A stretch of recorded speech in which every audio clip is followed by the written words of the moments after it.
It's time for more coaching and coffee talk. Today, I'm thrilled to have with us Alyson Cambridge. I had to write this intro down because she does so much. She is a genre-busting, internationally acclaimed operatic soprano who has also graced the Broadway stage, sung in other styles such as jazz and pop, has a growing list of credits as an actress, model, product spokeswoman, and producer. And to top it off, she is a coffee and fitness enthusiast, making her the perfect guest for coaching and coffee talk. Yes. Thank you so much for being here, Alyson. It's so nice to see you. It's so good to see you. I haven't seen your face in person in a long time, and it's good to see you and chat and have coffee. Yeah. For many watchers and listeners won't know actually that I used to work at the Metropolitan Opera. I was a supernumerary on stage there for eight or 9 years, I guess. Mm-hmm. And so I saw you right at the beginning of your career there. Yes. Right when you were a part of the Young Artists program there. That's right. Yeah. I think we first met when I was doing La Désir d'Amore, I think. Exactly. That's what I was going to say. That's what I was going to say. Yeah. Because I have to say, because, the supernumeraries are like known for their gossip, right? So you got to talk about everybody, every singer, everything. But I tell you, when you were on that stage and you were like playing, I remember because you were with another woman off to the side, like playing one of the maids or something, right? Yes, I was Janetta. I was like her. Yeah. Yeah. But then you could see that you were going to be a star. I mean, I was surprised that like the soprano wasn't like, can you just throw a blanket over her or something? My gosh. Yeah, because you just, of course, had this star appeal from the very start. Thank you. And such a huge voice. Now you've been all over the world singing and you're acclaimed for this huge voice that you had. Did you have to like play down the voice back then? It's funny because like when you're a young artist, and I was a young artist. I mean, I was just like in my like mid-20s. And my voice kind of didn't match my age or my looks really. And so I was always getting cast in these sort of the sidekick or like maid roles, which made sense for a young up and comer, but my voice didn't necessarily match that. And I just remember I was in that role specifically. I had to be just like very perky and go like that was the kind of stuff. And my boss, who was like the head of the Young Artist program, she called me into her office one day. She was like, "Okay, Alyson, this is the last like perky maid role that you are going to do. Like it just," she was like, "You're doing fine, but like it just doesn't work. Like, no, it's just let her fly. Right. And so that was my last sort of like perky maid role that I did. And I had to go off and graduate into the bigger, more dramatic stuff. But yeah, I mean, everything's a process. It took a while, but eventually I did move on from those parts. Yeah. And I have to say, when I saw you back then, I really thought, I love opera. I didn't know much about opera before I worked there. And of course I came to love it, being on stage every night and the amazing experience of listening to that music, that live orchestra and those singers every night. It was, amazing. But, people talk about, I don't want to say it's a dying art form, but maybe it could use a boost. Is that safe to say? And, I think it could, yes, for sure. And when you came on the scene, even as a young artist there, I was just like, can't we just get one of these people that have more money than God and just say, here, record albums, tour the world. You are the savior of opera. I mean, I wish. It's like, no, it's so interesting because, gosh, when I was a young artist, my first year, I was only a girl my first year.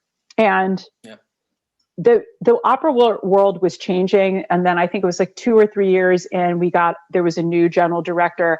They started with the HD broadcast and there was a lot just more emphasis being put on physical appearance, and I'm sure we'll get into that discussion later. But definitely a push to sort of glamorize opera, to make it more popular, I think, and more appealing to non-opera goers, to get them engaged. And I remember they started like doing fitness classes for the young artists, and myself. Really? And I didn't know that. Yeah. Yes. Well, I didn't have to go myself. And there was one other girl who came in my second year. She and I were like workout running buddies, and we would always go on, sorry, just 1 second. Sorry. We would go to the gym on our breaks together, like when we could, but that wasn't necessarily a priority for some of the other singers. And so they decided to like implement it, to make it, be part of what it meant to be an opera singer, which was that was a change. That was a new thing in the industry. But yeah, man, I wish that somebody had just come down and been like, hey, here's a pile of money. And, unfortunately it doesn't work that way. But no, it's like many other businesses. You just have to work your butt off to get to that sort of next level. So that's what I did. And you actually, I was looking at some other interviews that you've done, and you mentioned that you basically train like an athlete. Oh yeah. And you mentioned that you went to the gym then, and you've also been quite an avid runner too, which is you don't see every day with opera stars. It's a bit of a, I mean, everyone thinks of the big, opera singer. I mean, and because there have been many, but I suppose, I deal a lot with people that do have weight problems, of course, and built into singing opera, you have got this setup where you are working at night. So first of all, your sleep is disrupted. Then you're probably getting home at like 12:30, and you've done this huge outpouring of energy. So what do you want to do at that point?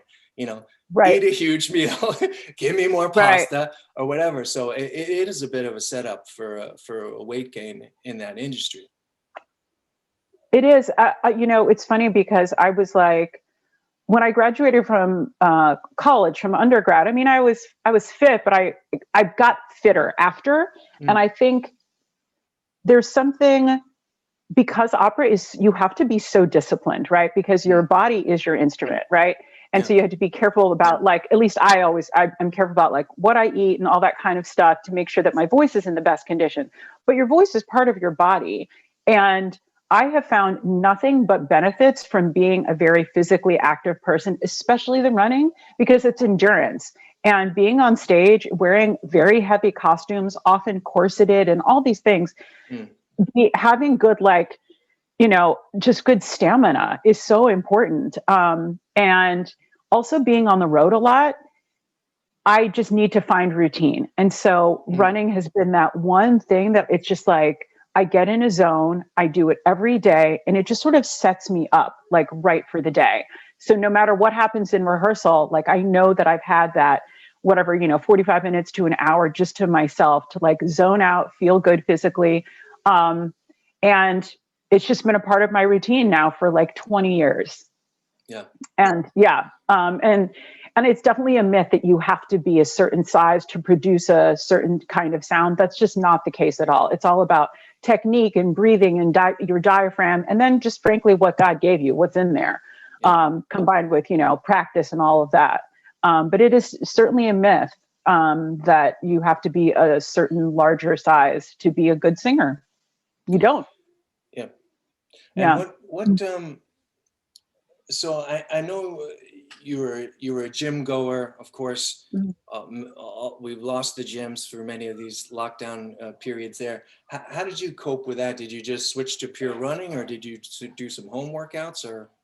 Yeah, I'm in my office. The office, it's like practice studio / gym. I have my like exercise ball over there, and I have a bunch of like handheld weights and resistance bands. Resistance bands were so hard to get at the beginning of the pandemic. Oh, geez, I know, it was sold out like that. Like that. It was literally like when I was like, whoa, gyms are shutting down. Okay, went on Amazon, right, sold out, sold out, sold out. I'm like, oh my gosh, what am I going to do? And a friend gave me a set of his, a spare that he had. Oh, nice. But that's pretty much what I've been doing is I have been running outside no matter how cold it is. I have such like tough skin right now. I would run in literally 25-degree weather.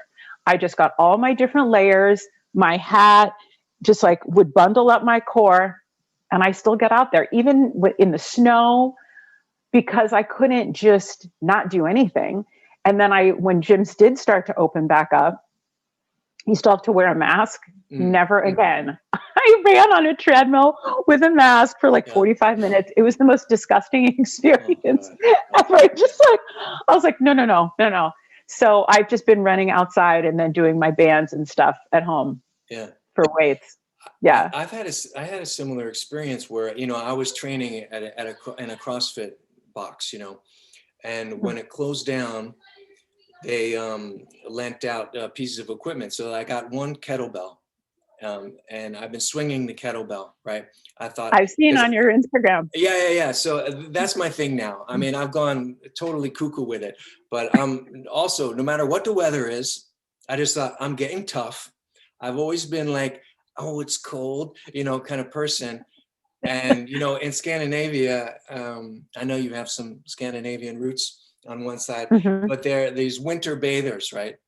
And they all winter long, they like, these like stoic older people usually go to the water and they get in the water all year round, So I've been doing that this year. I did it I think I'm like on 220 days in a row. Every morning I get in that cold water. And then I do just a kettlebell workout, and I'm doing like 4 small workouts throughout the day, like kettlebell paired with something else, which I really love, these little micro workouts throughout the day, because I noticed it lifted my, my mental game too, because I also went through a period of like depression during the lockdown where I was like, what the hell is this going to go? And then it just turned into a whole pivot of my whole business, really, during lockdown. And I know you've also been using your lockdown time wisely, and that you were first came the Rocktopia, right, where you were on Broadway, and these are these mashup things between classical and rock music or pop music, and then you actually created this new project, Rock Me Amadeus, right? It was with one of the guys that was in Rocktopia, right? Yeah. He was the musical director and the lead electric guitarist in Rocktopia, and we were together on Broadway and did 2 tours with that show together.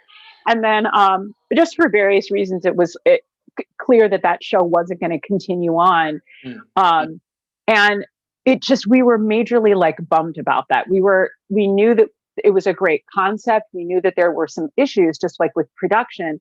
We're like, this concept is so great. And instead of just like letting it die, Tony and I got together. This is at the end of the summer of 2019. And we said, let's just start our own show. Instead of trying to like reinvent something else that didn't totally hit, let's do our own thing. And so, so we launched Rock Me Amadeus. We flew to Tampa in January of 2020. We secured our investor and investment, and we were pumped. Business plan ready to go, and the plan was to be live shows November 2020. And then dun dun dun. And it was like, okay, never mind. And I think like many people, like you said, and I know a lot of my musician friends, I kind of went into, I don't even know if it was a depression, but like a definite slump. That's that 3rd, 4th week of March into April. I mean, it was every day I was getting another email from my agent, canceled, postponed. And I think it just really, when it sunk in that my world as I know it as a performer is kind of over for at least the next, 8-9 months. I mean, I didn't practice. I didn't do anything. I just felt no motivation to create music or anything. And then, you started seeing people putting some stuff up online, and people doing these little things, but it's like always the boxes on screen. And I reached out to Tony. I said, you know what? we're not going to have a live show in November, but that doesn't mean we can't do something. And I said, everything is being consumed virtually now. And I said, instead of us just sitting and waiting for the world to open up, why don't we start building up a fan base and showing the world what this show really is going to be all about, what our music's going to be like, what our cast is. And so we had this idea of creating and producing a different music video, one a month, that has a new mashup. And so that's what we started doing. And the response has been just incredible. And in some ways, it's been like a blessing in disguise, the pandemic, because look, if I had been on my usual performance schedule, I wouldn't have had all this time to dedicate to creating this new show. And Exactly, yeah. yeah. So, I mean, you guys see these like 4, 5, 6 minute music videos. The amount of time it takes to actually produce a music video, yeah, it's a lot. It's a lot. Yeah. So, so that's what I've been doing. And it's been so rewarding, a ton of work, but really, really rewarding. Yeah. Yeah. No, I want to give you props for your music video acting, because I don't even know if you know that I was like a rock and roller, back in the day. Yeah. I do So I've done my remember share that. of music videos, and now actually, part of what I did in the on the pandemic too is, and also after I had this heart attack and everything, is I was like, I need to make music again, and so I've just been making music and putting out music videos just because I enjoy doing it, and I was just like, fuck it. Why haven't I seen these? Where are they? I just put them on Facebook and Instagram, but now I have a music Instagram, instead of the health coaching. Yeah. But I mean, you can see if you go to my Facebook page, you can, there's a lot to take in. I'm so excited. Yeah, I'm doing a deep dive. Oh, nice. Later. It's but you've got to have that confidence and swagger in a music video. I mean, you can see right away if you don't have it. You know what I mean? The camera. You can't pretend, and it picks up everything. And you really got it. You really you really bring that home. And I was thinking about these mashups, I mean, I've seen these mashups over the years, and some of them are like just for fun, but then some of them actually are so poignant, the combination of the two songs. And I really like the latest one with A Black Hole Sun and the aria of Romeo and Juliet. And this is another reason why I think you're the savior of opera, is this project right here, because how do young people get interested in opera nowadays? You know what I mean? I mean, something like this. I mean, I've listened to less opera since I left the Met, and just seeing this, I was like, oh yeah, and I went back and because I thought, as soon as I heard the tenor sing that aria from Romeo and Juliet, I thought of Roberto Alagna, right on the side of the stage, watching him sing that. And then I go back and I listen to it on spot. I mean, these are the things that happen, and it grows that way, Absolutely. And also, I have to say, on the what I love about your contribution to these songs is that, like, you get a song like Black Hole Sun, from Soundgarden, of course, and it's the big, and you've got the two guys singing the Chris Cornell part, and the guitar goes up, and you think, this can't get any higher, and then you're just like, excuse me. But it gives like an appreciation of what that operatic voice can do. You know what I mean? I mean, you think you got an exclamation point? Watch this. God, I tell you, it's so funny because, my partner, Tony, the music director, and he's the one who arranges all these things. Yeah. I was recording my parts at his apartment, at his studio in his apartment in Brooklyn, a couple months ago. And we recorded those parts. And I was like, wow, like, it's really high. And we went back and forth. He's like, I don't know. Is it like too much? And I was like, but that's what makes what we're doing cool and different.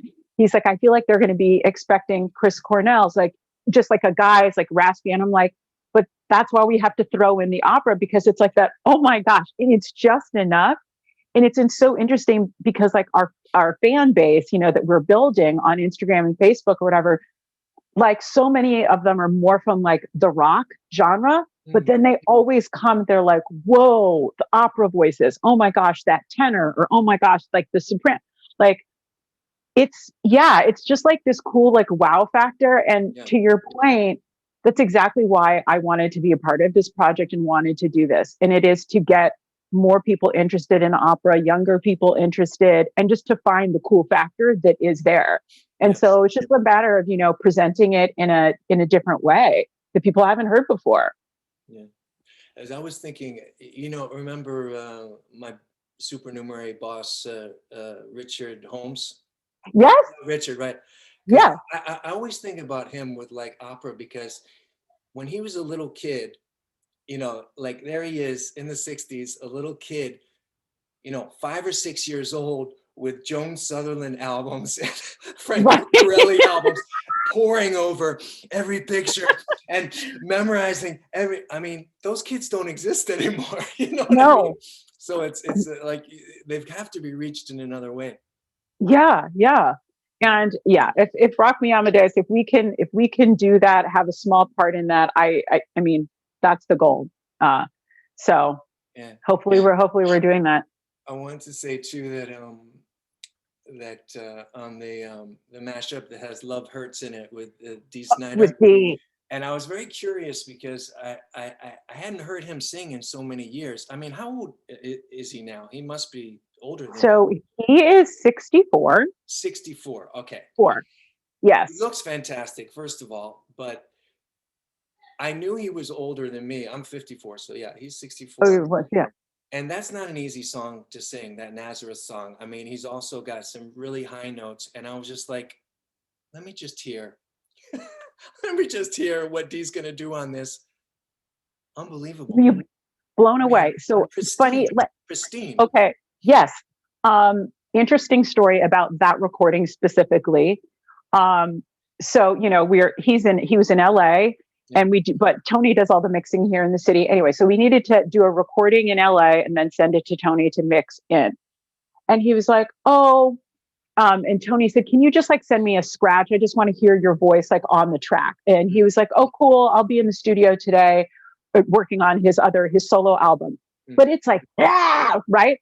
So at the end of like 3 hours of yelling, singing, he's like, oh, let me just toss off this track that I need to send to Tony, just to whatever. That is the edit that ended up in that was the final version. Perfect. And literally Tony texted me, he's like, Alyson, Deech sent me like his scratch, like test audio. He was like, it's actually friggin' amazing. And he was like, dude, like you sang this after 3 hours of like metal, like screaming. And he's like, yeah. And what's amazing about Dee, and because we were on Broadway together, and that's how we all know each other and got him involved with Rock Me Amadeus. Yeah. His first day on the show, we're backstage at the Broadway theater, and the guys' dressing rooms are above the women's dressing rooms. So I'm in my dressing room with my castmate Chloe, and I hear oh oh oh oh oh oh oh oh oh, and I was like, who's doing opera like classical vocal warm-ups? Like, why am I hearing that? It was Dee. Okay. Dee, he's a trained singer. Yeah. He is trained. He takes care of his voice. We actually had the same voice teacher at one point. Wow. He knows all about technique, and every night in the show, would have to sing this like high D at the end of Nessun Dorma, just hit this. And his song is right after mine. And I don't know if I can curse on here, but I would sing I would sing I would sing the high note like this, and then I'd have to come down these stairs to go backstage, and there's Dee waiting to come out to do his next thing, and he would just look at me and go, "Fuck you," like, which is like the highest compliment. Accent, yeah. Fuck you. And he was like, how the hell do you do that every single night and you never miss? I was like, practice. But no, he's so great, so wonderful to work with, and just like such a team player, and like just has such great appreciation for his craft, for rock and for opera. And it's so cool. Yeah. Yeah. Oh, yeah, one related thing I wanted to talk to you about, because actually, I mean, like I told you that I do this music, I do these and put out these music videos. And of course, I've been in Denmark now for 10 years being a personal trainer and health coach and stuff like that. And I find even with myself, people know you as one thing, right? Like they think, oh no, yeah, he's a health coach and personal trainer. Don't don't mess with me, by putting out a music video or something like that, and as part of what I'm trying to do, me and my partner writing all these blogs and everything like that is like, hey, we're all these things, and explore your creativity, explore your spiritual side, explore all these things, in this kind of holistic way. But with you doing all these things that, like I mentioned at the Mhm. top, I'm just wondering, did when you're in the beginning of your career, did you have the idea that you're going to do all these things, firstly, and then secondly, I can just picture that there may be some people along the way that said, just sing, don't do all these other things. Scott, that is a great question. And it's one of, like, I guess, kind of my favorite things to talk about now at this point in my career, Mm, because I can talk about it. But yes, that was a huge issue for me. Look, I moved to New York when I was 23, started singing at the Met, got an agent within a year. And it was a different time in the industry. I mean, that was literally, I mean, almost 20 years ago. mm, And I was told, stay in your lane. Just mm, like, Alyson, you need to sing these types of roles because of your age and because of how you look. This is what you're going to sing. And they didn't even want me doing like a symphony concert that like had a jazz like song on it. Like, ooh, that was mm, too stepping out of the box, like opera, opera, opera. mm, What happened during my time in New York is all these other opportunities and interests started coming my way completely organically, right? mm, I remember sitting in the wig and makeup chair in my dressing room for whatever it was that I was doing at the Met at that time. And Kevin, who was doing my makeup, he goes, Alyson, have you ever considered modeling? And I was like, no. And he was like, you should. And I was like, but I'm not tall enough or skinny enough. And he goes, no, no, no. And he goes, no, no, no. He was like, there's a whole world called like commercial modeling. And like, it's just, you have a good look. And I was like, okay. And like a week later, I mean, I literally Googled commercial modeling yeah, agencies, NYC, right? right, And I reached out to like the top 5. The next day I had an appointment and I got signed. And I was getting sent out for stuff. And I was like, well, this is fun. This is cool. Oh my opera agent found out and was like, what are you doing? I don't, this is not good. I'm like, oh, but I could be like in a toothpaste commercial. And he was like, no. They're like, let's just like keep this to the side, keep this to the side. And then the same thing happened with my music. I was doing a show. I was doing Showboat, which is a really musical theater piece. mm, And one of the songs requires me to sing in a totally different way. The conductor that I'd worked with before, he was like, Alyson, I had no idea that you could kind of sing like jazzy and musical theater. I was like, yeah. And he was like, huh, you should do an album. And I was like, really? Well, sure enough, I did. But it was the same reaction. mm, Oh, people are going to be confused. Are you now saying you're a musical theater singer? Are you saying you're a jazz singer? I'm like, why can't I be both? yeah, And I feel, and this is like something that has happened throughout my career. But guess what? I'm still here. And I'm definitely a believer in not being like a, jack of all trades and master of none. I do believe I work very hard to be the best that I can at each thing. It's not like I'm going in half-assing, like doing jazz and just singing jazz songs, but like with an opera voice. No, I like went to a jazz coach and vocal teacher and worked very hard on that. And even some of the commercial or television things, like I have coaches, I work hard at that. Um, and so yeah. I just wanted to say you know, that I listened to bits of that jazz album today, actually, and it actually was so nice to listen to, because I probably shouldn't mention another operatic soprano who also did a jazz album that sounded very operatic when she was singing her jazz. Right, And right. it was like so nice to listen, because you just totally switch gears. It's not an operatic soprano singing jazz. It really is. Right. And then, and then you can just relax and really listen to it and enjoy it, Yeah. when you obviously were so comfortable doing it. Right. I think it sounds really Can great. um can we do a really quick pause for just a second? Okay.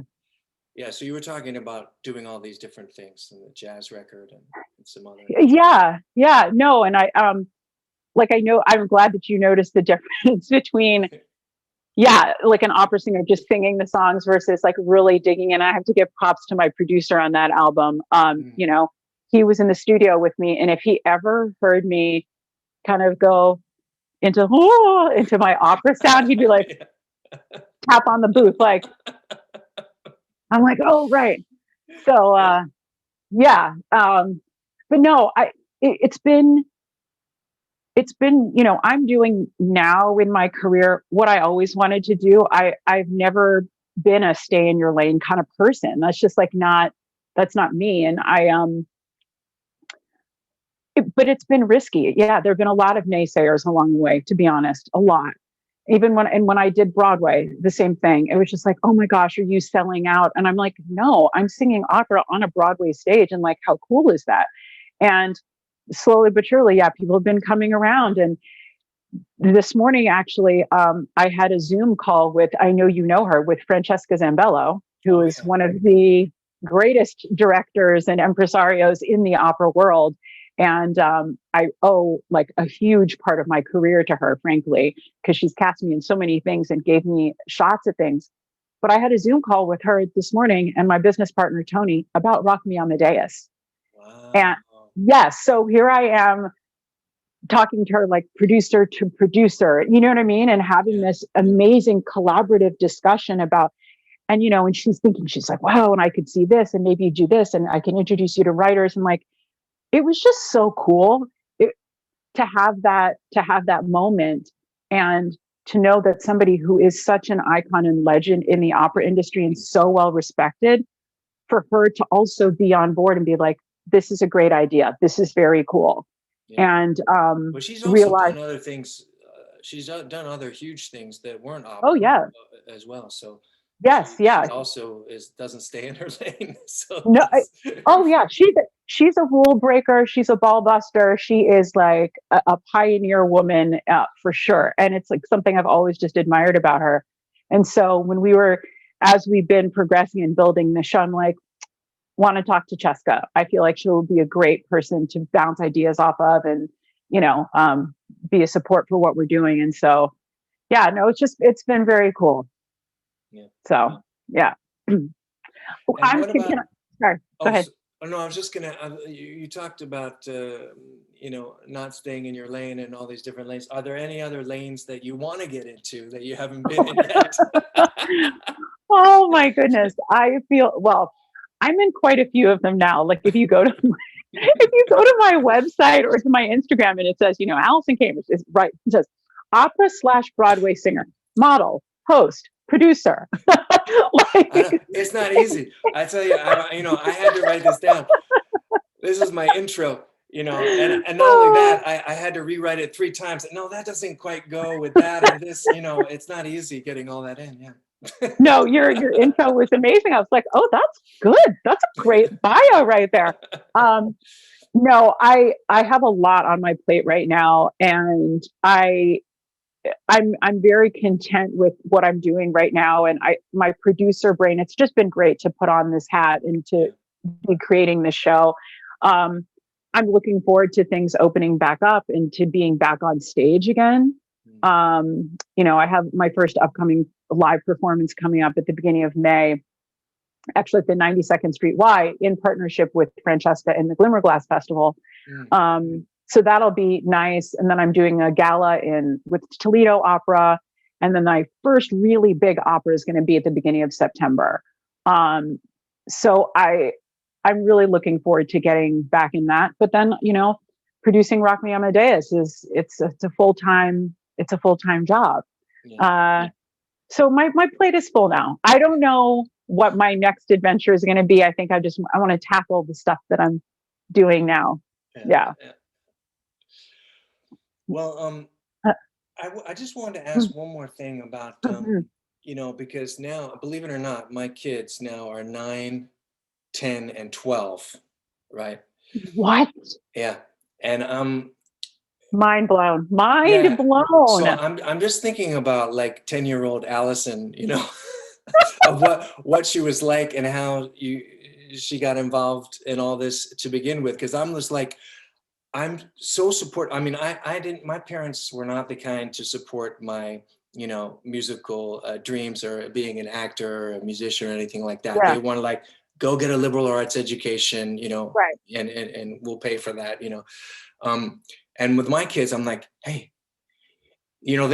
when they're 10 years old, they can go to a music school here in Right. Denmark. They can go just start a career Oh, like that if they wow. want. So I'm all the time with them. I'm like, hey, you want to go to the music school? Hey, you want to do the theater thing? Hey, let's do it. You can do anything. I'm here. Let's do it. And they don't want to do anything. Really? None of them have. You don't think any of them got like the musical gene? They don't seem to. They don't seem to. Yeah. Oh, that's very Yeah. interesting. I mean, they can all sing. I have to say, you can all hear that they have a singing voice. And sometimes Yeah. it's like, I mean, you can even hear that there might be some operatic voice there. They do. I know you talked a bit like that. Well, you did it as a joke, and they do that too, because Yeah. I'll sometimes I'll just bust out, in like an operatic tenor-ish, my version of it. Mhm, mhm. Yeah, because I also studied some classical I singing. was I don't know going if to you say, remember that. I think I remember you were taking voice lessons Yeah, yeah, when you were at the Met, right? yeah. Actually, it You were was studying with, were you studying with Louis Odie? no, with Frederick Martel. Oh, okay. Okay. You know him, Fred Martel? I know the Yeah. name. Yeah. Yeah, I think a lot of choristers have studied with him, and yeah, it was interesting because I was singing actually with William Aliata. I don't know if you remember him. That was a Mm-mm. super too, and just doing some scales and stuff like that. And one of the chorus members heard me through the door, Mhm. and then he asked around, who was that singing up there? Oh, that was Scott Graham, and he paid for my vocal lessons. He No said, we way. need a tenor like you in this chorus, and I'll pay for your first 20 lessons or something like that. Yeah, it was quite amazing. Oh my gosh, Yeah, that's incredible. yeah, so I That was is, really taking that seriously for a while, but you know, you were, I just, I have the utmost respect for you because it is hard work. It is real hard work. yeah, it's different than other vocal genres. It's like, Yeah, it's so precise, and we don't have the help of microphones and auto tune. You know what I yeah. mean? It's like, it's either like, yeah, it's hard work. You have to be very What is your disciplined. daily routine like surrounding? So like, okay, so You I have these mentioned you go concerts. for the run. Yeah.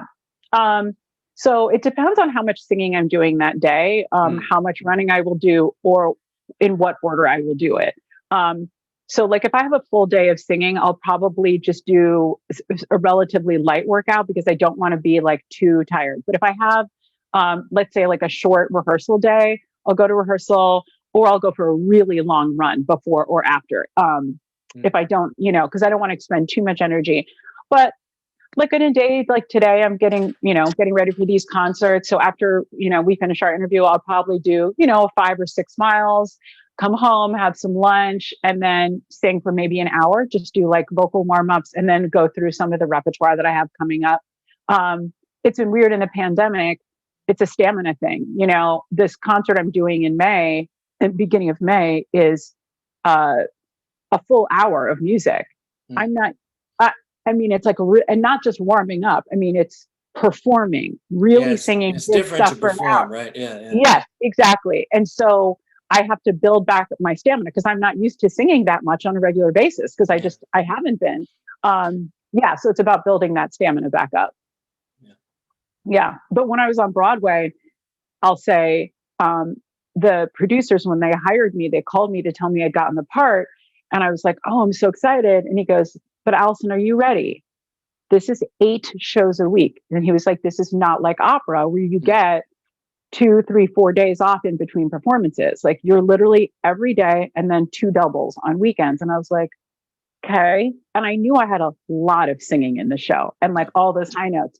So I went into training just like an athlete. And I was like, okay, I'm going to sing an hour every single day, the extremes of my range, but every single day, so that my body and my vocal cords know what that feels like. And it's not like a shock to the system. And I did that for about 3 weeks before our very first rehearsal. And I was the only one in the entire cast not to cancel a single show in our 6-week run. Yes. At some point, everybody got vocally fatigued, but I was like, well, I trained for this thing. It's just like an athlete. I trained for this shit. So like, Alyson, how are your vocal cords still intact? I'm like, training. Yeah. That's a well. Maybe that's a good story to end on. That's a good one.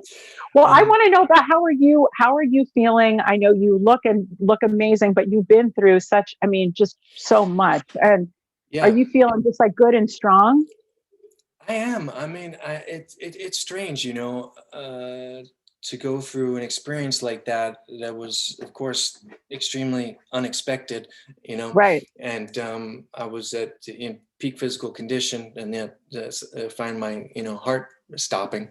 But it was. I'm actually turned out to be just really, really grateful for the experience, because, well, first of all, the outpouring of love that you get, and it's like, it's like if you get a heart attack, like, oh, I'm having a heart attack, take me to the hospital. And then, maybe people say, oh, get better soon. But when your heart stops, mine stopped for 40 minutes, if you can believe that. So they kept working on me, and they brought me back. Then I was in a coma for 4 days, and then came out of that. So, I always say, then you need to flatline to get that kind of love that I got. It's a bit like attending your own funeral, So that was so wonderful. And then also it is such a life, of course, life perspective changing thing where, you can say, hey, what would I have regretted if my life would have ended here? One of the things was that I don't do music anymore. Yeah. So I got to doing that, and also found that having had an experience like that, it's a real cut through bullshit thing. Like, I have no time for bullshit. I'll cut straight through bullshit. Yeah. And I won't, and I don't really get nervous about things or shy away from things. I'm just like, I just do things, once you've died and come back, you know what I mean? It's kind of like, what's so bad, Oh my gosh. So that's actually been great, because then I think before I never would have put this music out there. I never would have written a blog, especially like a health and fitness type blog. There's so many of them. And at what point do you feel like you really have something to say? But, having been through an experience like that, now I really feel like I do have something to say, and, really my mission has become about stress, handling stress, like the stress of a career like yours, or the stress of a pandemic, situation. So, I realized that that's like my real mission. So it's been a great, it's actually been a great experience. I can't, I recommend it, although it's very risky.